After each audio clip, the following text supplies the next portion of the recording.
আমৰ ছিজন গৈ আছে, আম পকি আছে, গছজোপা খালি চাইছোঁ আৰু জিভাৰ পানী পেলাইছোঁ। সেই পোৱালিকেইটাৰ পৰা খাবই নোৱাৰোঁ। পোৱালিকেইটা একদম ভাত খোৱা নিচিনাকৈ একেবাৰে আমকে খাই লৈ পিছত বেমাৰ হ'ব। অলপ খাম বা মায়ে কৈছে, এনেকুৱা নহয়, একদম ভাত খোৱা দি পেলাই খাব। ৰাহুৱে খোৱাব আজিকে সেইকাৰণে মুখৰ পানী মুখতে আৰু শুকাই পেলাইছোঁ, নায়ে খোৱা। আজি নাই, একদম লুকাই লুকাই পাৰিছোঁ, ক'ৰবাত দেখি পাব। গুটিডাল থৈ লৈছোঁ, পিছত ভাল লাগিলে খাম।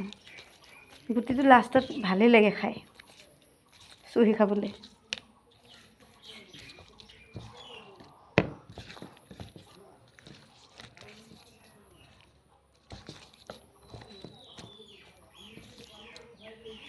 চব আম পকিলে, খালি এইজোপা আম কেঁচা হৈ থাকে অকণমান, বাকী চব ৰং ধৰি গৈছে।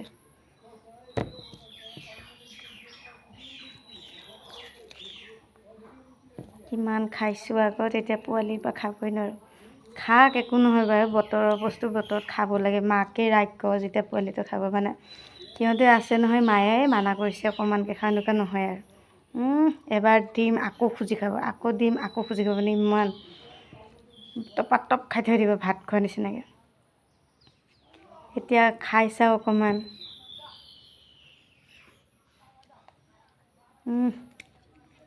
ধুনীয়া, আম টেঙা ধুনীয়া লাগে দেই খাই পেলাই এনেকৈ।